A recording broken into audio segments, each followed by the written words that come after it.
It's A Wee Natter. I'm Marc Steele, and across the table from me is... Jenny Steele. And we are joining you, well, I usually say it on a week where, but we're a month late, aren't we? Because this, dear listener, and I don't want it to alarm you, is the COVID infection zone. We need lots of ooga, infection type noises going on there. Yeah. But on a budget of £3.50 and a pack of discos, we can't do that. We can't afford it. So you just have to imagine the sound effects in your own mind, dear listener. That's what you've got to do there. Well, we say it's a COVID infection zone. It was. It's not anymore, but it was. We think we're all clean now, don't we? Clean, yeah. And that's not just because Jenny's Tipp-X the red line out of the test. we are generally testing clean now. That's important. But more positive. Actually, is that the right term when we talk about infections? Also this week is where I had to decide if a thing I'm working on is going to be one of two names. We'll see what you think of these names, dear listener. We'll see what you think of these names, Jenny, as well. One of them was Knocktober. The other one was Flying Knockers. Any thoughts? Knocktober. What is it about then? It's knocking on people's doors for a marketing exercise. So it's whether I call it Knocktober or Flying Knockers. And I'm not sure which to go with. Knocktober. Any particular reason? It's less crass. It's less crass. Get your mind out, gutter. Wash your mouth out with soap. And on a more positive note, the postie's not infected. That's worth bearing in mind. The postie's not infected. So your mail has still been coming in. And last time we asked, what word or phrase do you or someone you know always get wrong? And a couple of you have been in touch on this one. Yeah, we've been collecting your responses and reading through them. First up, Sam Killip, cultivate. Right. You know what the word cultivate means, yeah. But in the context of always forgetting what it means. Oh, I'm cultivating that thought. That makes no sense. I see what you're saying there, Sam. If somebody's just saying cultivate for the cultivation of it, it's a very cromulent word, though, you know. And there's a Simpsons joke for you. An old one now, but it was a Simpsons joke, not much. Why do I always turn into one of the Ronnies when I try to speak? I don't know. I trip over my words and I go, and I sound like I'm in open all hours or something like that. Although they're doing open all hours again now, aren't they? Are they? Or have they stopped it again? Still open all hours. Still open all hours. Now, isn't it? Oh, you're not happy with Granville being in charge? Well, I like David Jason, but I think they should have left it alone. Oh. Have you written your stern letter to the BBC yet? I'm sure they will read it and take it on board if you do. Also be in touch saying, also be in touch is Mega Sam Cat. That's the name we've gone with. So assuming this is Sam that's in touch with us. Watching last week's Bake Off, what is it about half the contestants and some presenters who can't pronounce marshmallow? Oh. I've not been watching Bake Off. I haven't. So I don't know how they've been pronounced. Have they been doing the kiddie thing of marmallow? Or marmallow? Is it marshmallow or marshmallow? I think it's marshmallow. I always say marshmallow. Have you ever played the game Fluffy Bunnies? No. It's where you stick a marshmallow in your mouth and you say Fluffy Bunnies. Oh. And you keep going, sticking more marshmallows in your mouth until you can't say Fluffy Bunnies. Oh dear. Didn't somebody choke and die doing that game? There's positive for you. Next up, we'll be talking about Holding On For A Wee, where it was a radio contest where somebody was holding on for a wee and managed to die of poisoning from water. That sounds like a positive, upbeat thing to do, doesn't it? Yes. Since when has marshmallow had an E in it? Oh, so I'm guessing they call it marshmallow, is what they're saying. Marshmallow. It's marshmallow, isn't it? Even I'm a little bit confused now. I'm not sure. We need to look up. We need to find out. Thank goodness it was Biscuit Week, not Business Week. And marshmallows were only used in the first challenge, as I was getting rather stressed at the first adverts. If it had continued, I don't think I could have carried on watching. So there's your advice. If you were going to watch Bake Off on the week that this response was supplied and they were doing their Biscuit Week and there was lots of marshmallows and you didn't want to get upset they're calling it marshmallow, then the advice is not to watch Bake Off that week. It's about a month too late, but it's very important information. Thanks for that. Also in touch, it is Sam Palmer. Samantha Palmer has been in touch saying, down my way, when I was young, the big marbles were called alleys or alley bumpers. So this is where we're talking about marbles, but I can't remember how you're supposed to play the game because I've lost my marbles. Physically and mentally, I think, in my case. It's a bit of both. So they're called alleys or alley bumpers. I've never heard that term before. I haven't. That's a new one. And when my brother was little, denim was called denim and flamingo was called flamingo. Flamingo. Oh, hang on. I see what I've done here. I've just read denim as denim. So they're saying denim was demin, M-I-N, rather than N-I-M, because it's denim, dem-in. So I'm assuming there's like a mispronunciation going on there. And flamingo was flamingo. Oh, It's an interesting choice of words. How often are you seeing flamingo and denim in your life? I know. I mean, if it's mid-90s and you've got one of those neighbours with the pink flamingos out the front door, I could totally understand it because it was the denim jacket and the denim trousers, and it was a whole package, wasn't it? Yeah. That was the in thing for a while. Double denim. Double denim. That was the term. I was trying to remember what we called it. I was just drawing a blank. Samantha was also saying, my husband has always slept on pillows. Yeah. Not pillows, pillows. Pillows. With an E. Whereas the rest of us sleep on pillows. And Vimto is always Vitmo. Vitmo. That's the sort of thing I ended up doing when I first moved down to Nottinghamshire. And I was looking for a flat. I think I'd been down a couple of months and we're getting booted out in the first place because the landlord wanted to take it back or whatever. So I had to find a new flat and I was going to get one of my own. And I went to a place that we call Gedling, apparently. That's what it's called on paper. That's what people call it. I'd never heard of the place before. I turn up and I'm talking to the woman about what's living in Gelding like. And you could just see this little tick every time I said it. She goes, it's Gedling. It's Gedling. And every time she's correcting me, getting angrier and angrier and angrier. Gelding, I don't know how you mistook that because it's GED, so I'm not sure where you got the gel from. Gelding. I must have just read it quickly in the dark or something like that. It's a bit like with Harry Potter. What's that girl called in Harry Potter series? Hermione, isn't it? Hermione. Well, I first saw it written down in the books. This is how long ago I paid attention to Harry Potter. So I misread it as Hermione. I'm like, what was our weird name is that? Although Hermione's not exactly a common name either. It made more sense if you come across it. It's a bit like, it's gone out of my mind. So there are just some words that the first time you come across them is written down, so you assume how they're pronounced.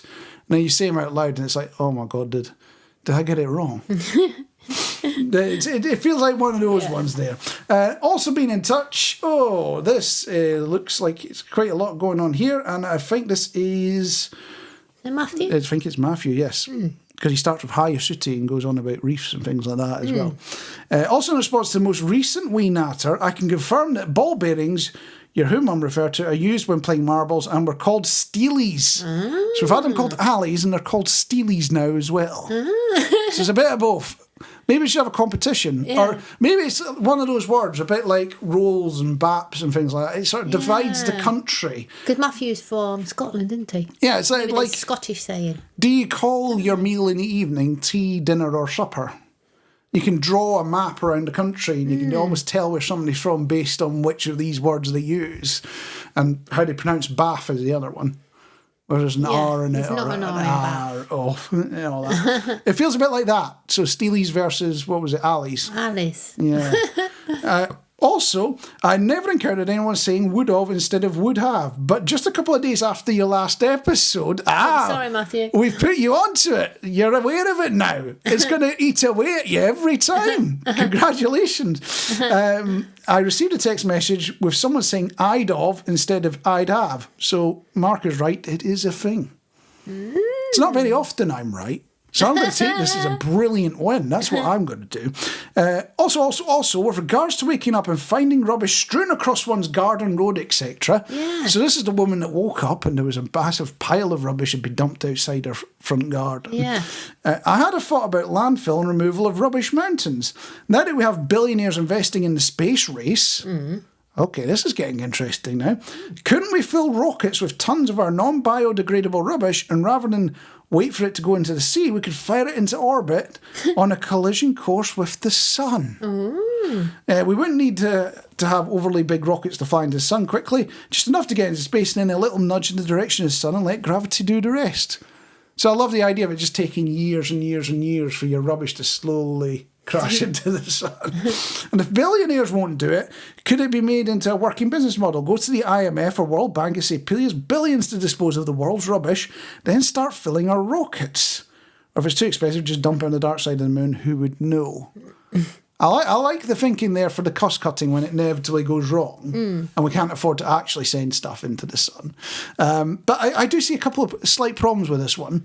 The first one, and it's the same reason that they keep putting the idea of nuclear rockets off, because you can use nuclear explosions to fire rockets and power electrical systems in space for a very long time. They do it with submarines, and they've obviously gone, well, you can do it with rockets as well. The reason they don't do it is because rockets have a habit of exploding on takeoff, because it's like really hard to do rockets. It's like rocket science is like rocket science. It is.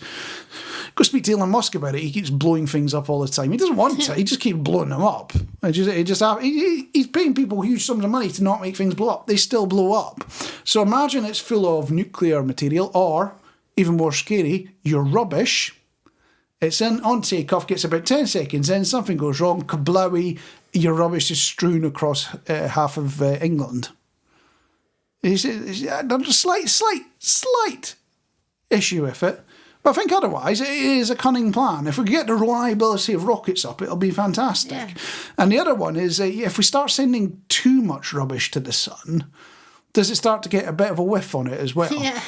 So I don't know if you've ever done this before, but if you've gone anywhere near what I would call a poo plant, where they do the wastewater processing, it doesn't matter how posh the area is or what's going on, there will be this whiff in the summer that will just emanate out on the breeze. Yeah. Nothing you can do about it. That smell is going to spread. Well, we start to get a bit of that on sunny days from the sun. Yeah. You're enjoying you're there out on your Costa del whatever, enjoying your summer holiday, and you just get this, oh, that's a bit of a bong. Just on the whiff of the sun. And your suntan has a bit of a whiff to it as well. Yeah, there are a couple of issues, but I'm sure we can work them out, and it is a cunning plan, Matthew, so I think you're on to something there. And on that note, let's have a wee natter. There's something about being off for a month that makes you reassess things, isn't there? Makes you think through what's important and what's not quite so important. It got me thinking, we need, and I think you'll be on board as well, dear listener or dear viewer, if you're on YouTube as well, I think we need a wee natter tropical island. Oh. What do you think to that idea? Yeah. Somewhere you can come to enjoy the wee natter life. Although, what did you imagine a wee natter life would be like? Sipping Prosecco's and cheese and onion crisps. That's a very specific combination. I don't think it's a combination that works well either. It's cheese and onion crisps, I understand. Prosecco, I understand. The two of them together is questionable. Nice. Maybe that's how we position a wee natter. The components are good, but put them together, it's maybe not, pal. Maybe that's how we have to start selling it. But also, let's imagine you're on a tropical island. Might not be a wee natter island now, but you're on a tropical island, and you're a benevolent dictator. So you're in charge, but you're kindly as well. You're going to give. What sort of rules would you bring to your tropical island? You got any ideas what sort of things you would enact on your fine tropical island? Everybody has to have a cat. No choice. Everyone has to have a cat. Yeah. So the island is going to be full of cats that'll all be listening out for the tin opening, or it'll have no bird population if that's the case. Catching all the spiders, that sort of thing.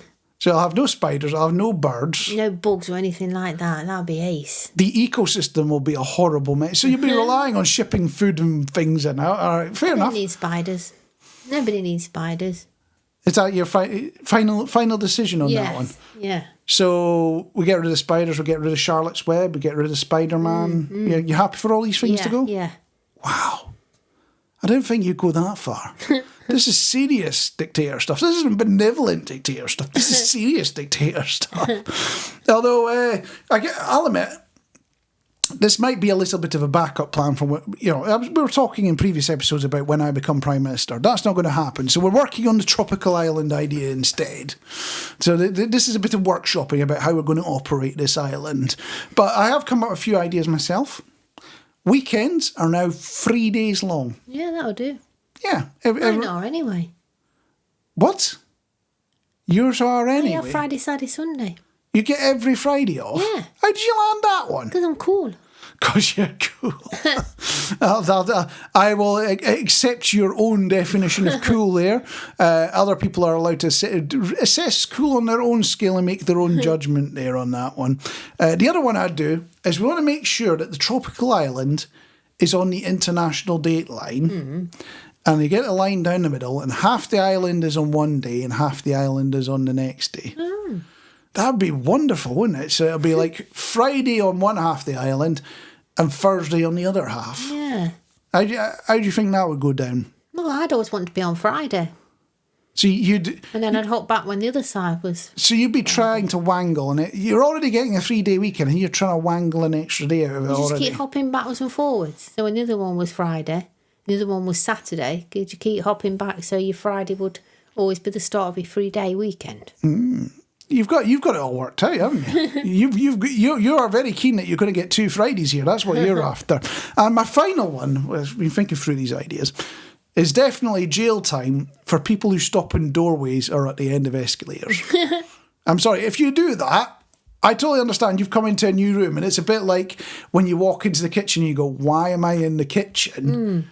But don't do that. Don't stop in the doorway. Don't stop at the end of the escalator. Keep moving a couple of yards, then have your think. Anyone that stops immediately at the end of the escalator or immediately in the doorway, you're in jail. Yeah. And I'm not talking like 6 months, I'm talking like 60 years. We're not messing around here. You're getting proper jail time. So I'm going to open up this one up to you, dear listener. What rule would you bring in as a benevolent dictator to the island of solid radio? Yeah. So we've got our own solid radio island. You're benevolent dictator. What rules are you bringing in? A couple of ways to get in touch. If you're on Spotify, you're listening or observing there right now, you can go to the top of the screen. You'll see the question there. You can tap on it. And as if by magic, your answer is emanated through the electrical wire thingamybobs. Your other option, if you're on YouTube, apparently you're supposed to hit the subscribe button and ding the bell and all that. But if you go down to the bottom of the screen, you might have to twist your phone round to do this, but if you go to the bottom of the screen, you'll see a comment section there. You can stick it in, and we will observe your comments, and we'll share them with the wider diaspora. I think that's the word you use. Our finally is on the socials, at Solid Radio UK or at Solid City, and tell us, what rule would you bring in as benevolent dictator of Solid Radio Island? I don't know if I should mention this, but you know in that little moment where you just heard the little sting music thing there, Jenny was mentioning to me that, well, that question beats the biscuit question, which is the classic BBC local radio question of what is your favourite biscuit. Have you actually got a favourite biscuit? I'm into the good biscuits at the minute. They can be anything. Foxes.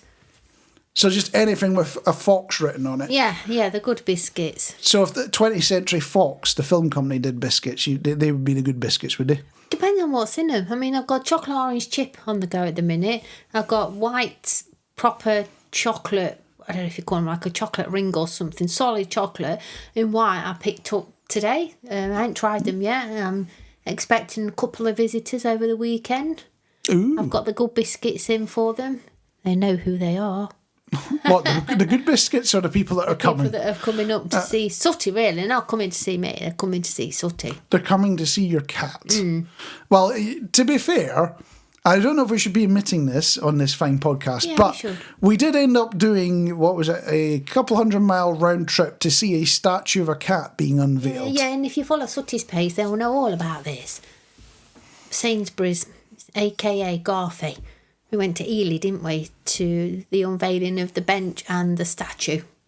I told my workmates, because, it's like, what did you do at the weekend? I went to Ely to see a cat statue being unveiled. And the British, the English guys are like, okay, that's a bit weird.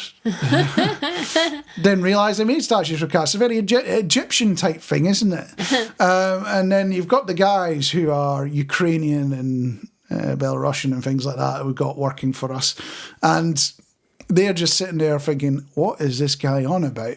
Am I translating this in my head properly? Is this really what You're not giving the link to Sooty's page so they could see for themselves? I'm not sure they would believe it if I gave them a link. That's the honest answer. Talking of links, in case you didn't notice, dear listener, apparently Google is 25 years old this year. Wow. So this isn't a sponsored piece, but apparently it's 25 years old. Do you remember the internet before Google was a big thing? Don't think I do, no. So you never searched with Alta Vista, Lycos, Dogpile? No. They all sound like made-up names, don't they? They It's are, wonderful. They were they are genuine names. Alta Vista, Lycos and Dogpile were search engines that were popular before Google was.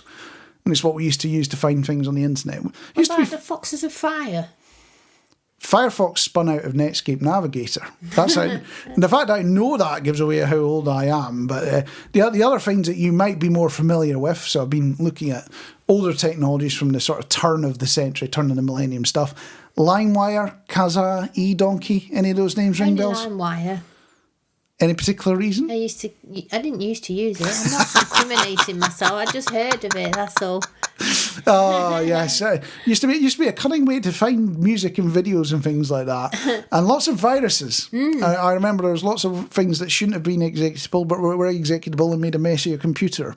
But apparently, somebody pointed out to me many years later, because LimeWire used to have a professional version. You could pay more and have certain features in it and whatnot that you couldn't get on the free version. It turns out, apparently, you could have searched for LimeWire Pro on LimeWire and found it that way, free of charge on the Did on you the not Dodge. know that? No, Oh. I wasn't smart enough to put two and two together. did There, that. you did that. Yeah. You had LimeWire Pro. No, I'm saying nothing. But I knew you could search for it and bring it up. Do you know what else is just over 25 years old? Me. I'll take your word for it. It is the £2 coin. Oh. Because it feels like a new thing. 1997, the £2 coin came out. And if you're not familiar with British currency, it's a weird old coin. It was the first one they did that with, where it had a silver bit in the middle and then it had the gold bit on the outside, didn't it? Yeah. It still feels weird to get a £2 coin because you sit there thinking, is anything going to accept this? There's a £5 coin in there, though I've never seen one. I've seen a £1 note before. They were far more common with Scottish banks than they were with English ones by the time I was getting them out. But yeah, I do remember pound notes.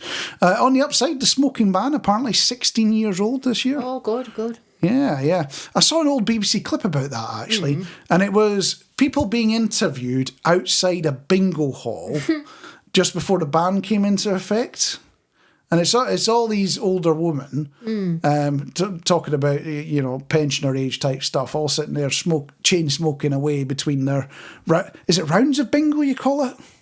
Probably, I don't know. Yeah, but cards, I don't know. I don't know what they call books, bingo books. Games of bingo, yeah. Well, between the games of bingo, chain smoking away, saying how it's going to be the end of bingo halls. I assume it's not the end of bingo halls because there's quite big ones around here that are still quite frequented. And also... the thing about restaurants, because some restaurants used to have smoking and non-smoking areas, didn't they? And the only difference would be the ashtray, whether there's an ashtray or not. And there's this insane hope, and they even did this at Pizza Hut. There's this insane hope that this little half-height wall would stop the smoke from passing over into the... It did absolutely nothing for that. But, considering all this, it could be a lot worse. We ended up watching a David Beckham documentary on Netflix. I can't believe I'm admitting this in public. No, I thought it was interesting. I didn't think I'd like it, but it was all right. The bit I found most worrying is I recognised most of the Man United squad from the mid-90s when they were rattling out names like, oh yeah, I remember that name, oh, and that one as well. I was never a fan. Don't get me wrong. I just lived down there for a few years as a kid. And as far as my knowledge is concerned, when it comes to Manchester United, Ryan Giggs is still playing for them, isn't he? I think so. I think so is David Beckham. Oh, he must be. I think Franz Ferdinand's the manager. This is going to sound like a weird question about something weird, but there we go. Have you ever had something happen to you at work or observed something when you're at work that you just can't believe what you're seeing? Yeah, you ever had that sort of moment before? Especially if it happened years ago and you think back, was that really a thing? Did that really happen? Maybe somebody making a round of tea and not including me. Even just making rounds of tea and coming round with it on the tray. That doesn't happen nowadays. We make each other teas and coffees. Does somebody come round with Not the with little trolley? No. No. When was the last time had you saw the tea trolley? I've never had a tea trolley. I've had a canteen at work before. Oh, yeah, I've had canteens, but nobody coming round. Yeah, not the tea trolley. I've had a few liquid lunches at work, and then gone up a ladder pulling cables and just didn't fall off. But there we go. But somewhere else, I did have something weird happen to me at work. This isn't a confessional. This isn't going to go into very dark places or anything like that. But I was working at this radio studio.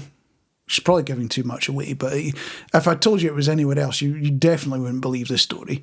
But anyway, in this radio studio, I'm doing technical work fixing the studio that's in front of me. It's the end of the show for the person that's in the studio next door. They do their final piece on the microphone, throw the fader up, and then hand over to networks. So it's flipped over to somebody else taking over the programme. So they're done for the day.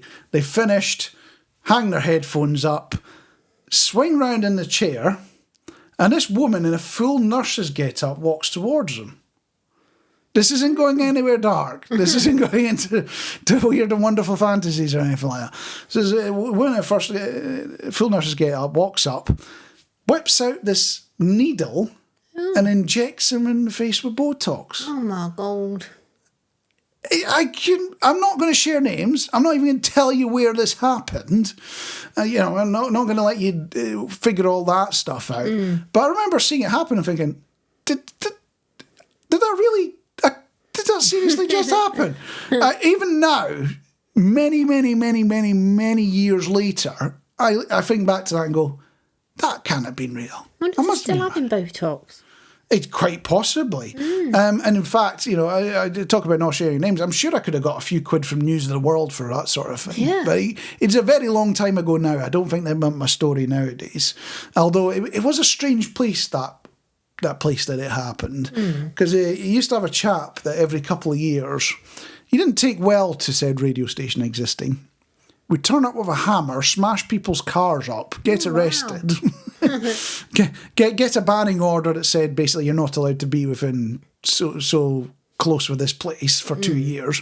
And then the banning order would run out and he'd come back round with a hammer again. It was a proper strange place. And there was also some random blood-soaked jacket in an equipment room. It was a proper weird, strange, bizarre place. Genuinely existed, was in the UK. And if anyone's got any jobs in a more normal workplace, please do let me know. I'd love to start working there. I get the feeling I might regret this one, dear listener, but imagine you were tasked to organise the ultimate US-themed wedding. So I'm going to open this one up to you, Jenny, as well. What would you do to make the ultimate US-themed wedding?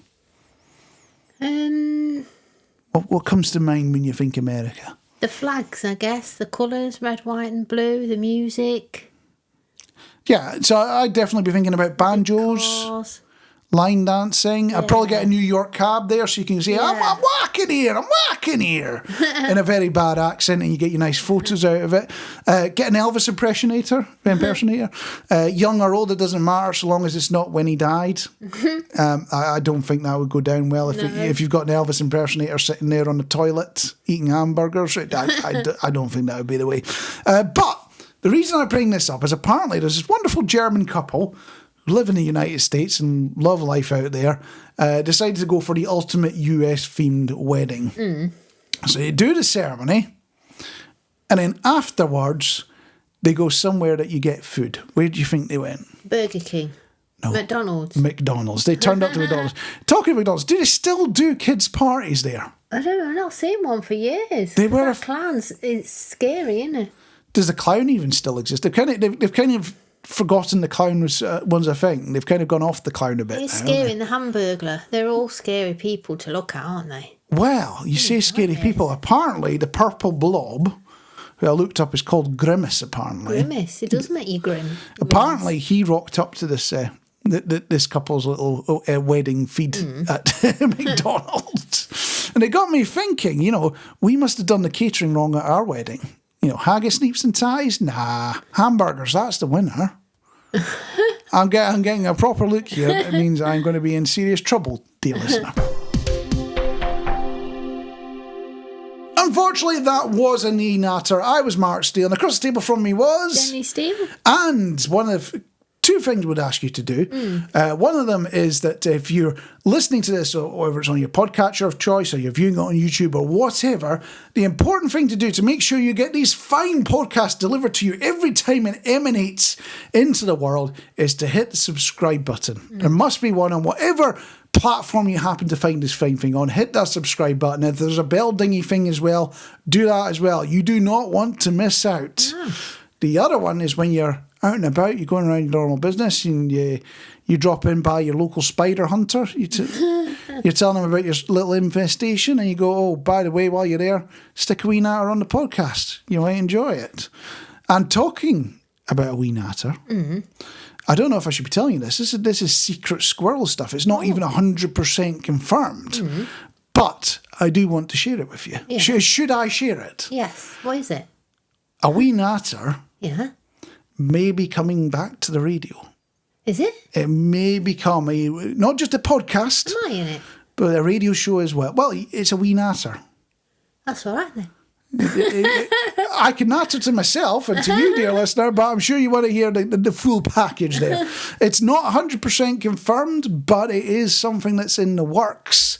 So you'll be able to tune in every week and listen to it with songs as well, if that's your sort of thing. I just want to ask a question while we're on air. Are we on air? I guess we're So on we're podcast. We're Yeah. on podcast. You know how we did last Christmas the best mince pie? Yes. We were thinking we might do the same again this year, or shall we do something like the best Christmas Yule log? I want the listeners to decide what would they like to see us do. All right, so it's your choice. Do you want to see us exploring mince pies again and telling you the best and the finest mince pies to go and acquire this year? Or do you want us to sample all the Christmas... You got to be careful. I was about to call it Christmas logs. Christmas Yule logs. Christmas logs are something very different. They come later on Christmas Day. Christmas Yule logs. Which of those two would you like us to explore and find the best option that is available in this fine country, United Kingdom, Great I Britain need to and start Northern eating Ireland? now, you see, so people know where to shop. Yeah. So which of those two would you like to be explored? Tell us. And on that note, we'll catch you next time. Bye.